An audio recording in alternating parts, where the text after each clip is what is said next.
Everyone, today we'll start a lesson 21, that is subject verb agreement. In this chapter we will see about how to adjust verb according to subject. So children, verb must agree with its subject in number. आपको पता है कि verb जो हम लगाते हैं, verb is a action verb.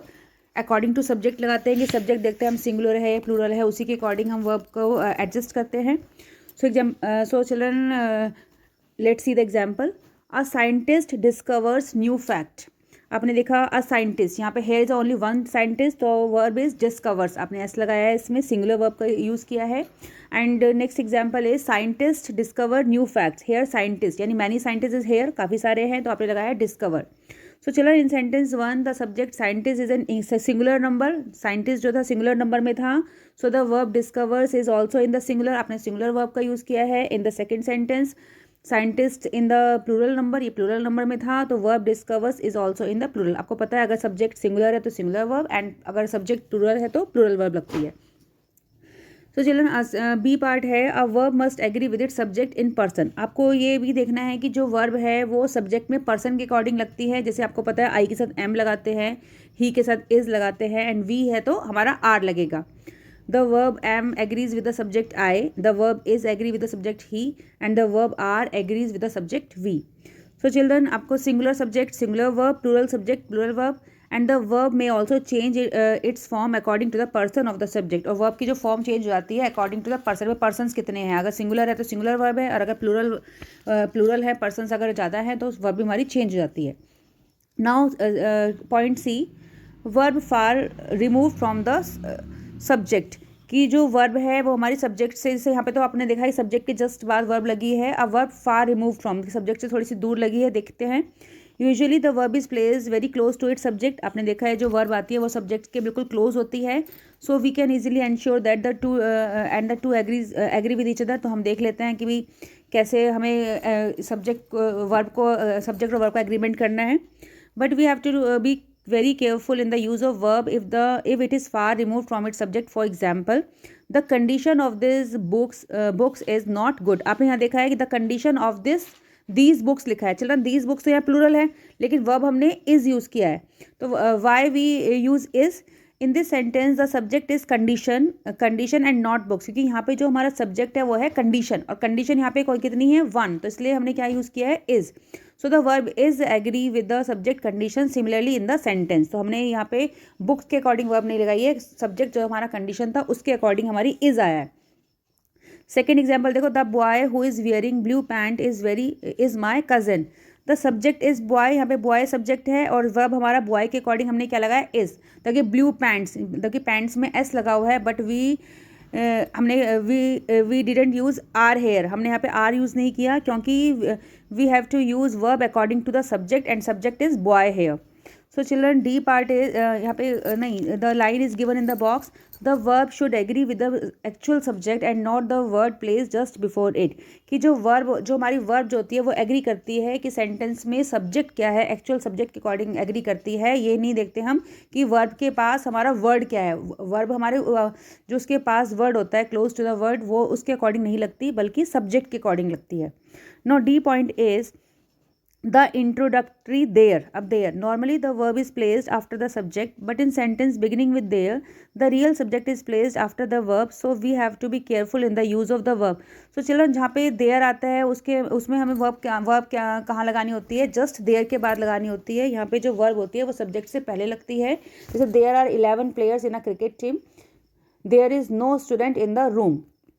In sentence beginning with their, the verb is placed before the subject. जो हमारे जो सेंटेंस देयर से स्टार्ट होते हैं वहाँ पे हमारा, जैसे फर्स्ट सेंटेंस में प्लेयर हमारा सब्जेक्ट है, लेकिन हमने वर्ब देयर के बाद ही लगा दी, तो यहाँ पे देयर वाले सेंटेंस में जो वर्ब आती है वो हमारी सब्जेक्ट से पहले लगेगी.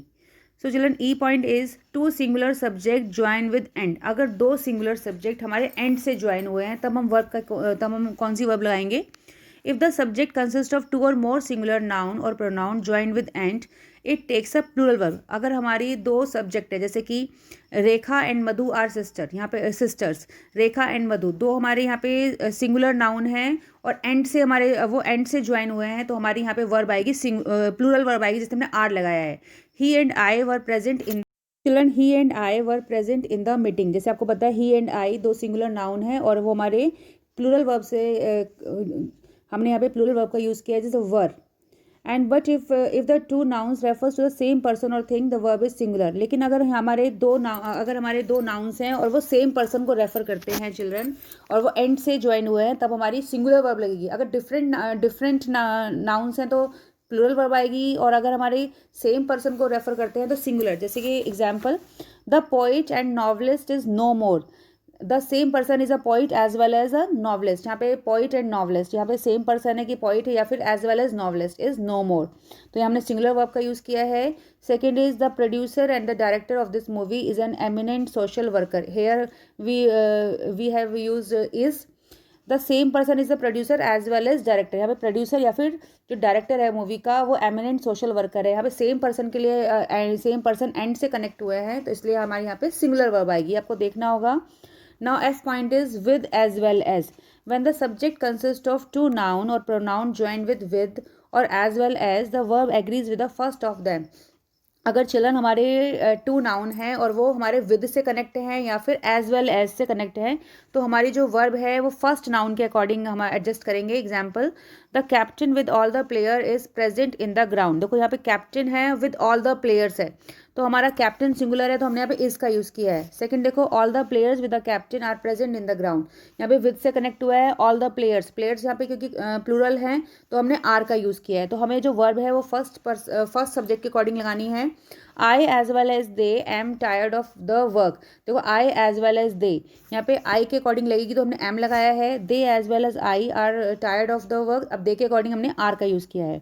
नो जी point is each either neither everyone one of the. So children each either neither everyone one of the take a singular verbs. इन सारे जो सेंटेंस हमारे इन वर्ड से यूज होते हैं इनमें सिंगुलर वर्ब आएगी। Each of this sisters sings well. Either of the two candidates is perfect for the job. Neither of the two plan is suitable. Everyone knows the secret now. One of the new employees has helped me to complete this project. तो यहाँ पे जहाँ पे ये words use होंगे वहाँ पे हमेशा singular verb आएगी. Now H point is either or, neither nor. When two subjects are connected with either or, neither nor, the verb agrees with the later subject. और जहाँ पे हमारा ईदर और नीदर नॉर से हमारे सेंटेंस कनेक्ट होंगे तो वहाँ पे जो हमारी लास्ट वर्ब है जैसे और जो हमारा यहाँ पे और के साथ जो हमारा सब्जेक्ट लगेगा ये नाउन लगेगा उसके अकॉर्डिंग वर्ब आएगी। जैसे कि ईदर द मैनेजर और the employees were telling a lie. तो और के बाद एम्प्लॉयज़ आर प्लूरल तो हमने वर का यूज़ किया है। Neither the moon nor the stars are shining today. तो नॉर द स्टार्स नॉर के बाद जो है हमारा प्लूरल आया है स्टार्स तो हमने आर का यूज़ किया है। No children I is much a little. Much and a little take a singular verb. जहाँ पे मच का यूज़ होता है या लिटिल का वहाँ पे सिंगुलर वर्ब आएगी। जैसे much has already been said. Much has आया हैव नहीं आया। One a little only a little of the work has been completed. जहाँ पे अ लिटिल या मच आएगा वहाँ पे चिल्ड्रन हम सिंगुलर वर्ब का यूज़ करेंगे। लास्ट इज अ रूल जे रूल है many a few several both. Many a few several both take a plural verb. इनके साथ हमारी प्लूरल वर्ब आएगी। जैसे many of the students were absent yesterday आपने वर का यूज़ किया है। A few of this stories house few of this houses are still vacant. अब फ्यू के साथ भी आर का यूज़ किया है। Several of the shops are close today. Both of the guest have arrive. तो आपको ध्यान रखना है जहाँ पे ये वर्ड्स आएंगे आपको प्लूरल वर्ब यूज़ करनी है। So children look at the table here. With as well as जो हमारे विद और एज वेल एज के साथ हमारे कनेक्ट हैं सेंटेंसेज उसमें verb agrees with the first subject के अकॉर्डिंग वर्ब लगेगी। Each either neither everyone one of the में सिंगुलर वर्ब आएगी। ईदर और नीदर नॉर में verb agrees with the latter subject जो बाद में सब्जेक्ट आएगा उसके अकॉर्डिंग लगेगी। मच अ लिटिल में सिंगुलर वर्ब आएगी और many a few several both में प्लूरल वर्ब आएगी। So children exercise is given here. Fill in the blanks with suitable words. आपको यहाँ पे words are given in the bracket उसके according आपको यहाँ पे ब्लैंक फिल करना है। जैसे टू एंड टू एंड से कनेक्ट हुआ है तो आएगा मेक फॉर। ऐसे सेकंड एक्सरसाइज है fill in the blanks with suitable words are given in the bracket and you have to choose the suitable word and fill in the blanks here. So children I hope you have understood the chapter. Thank you children.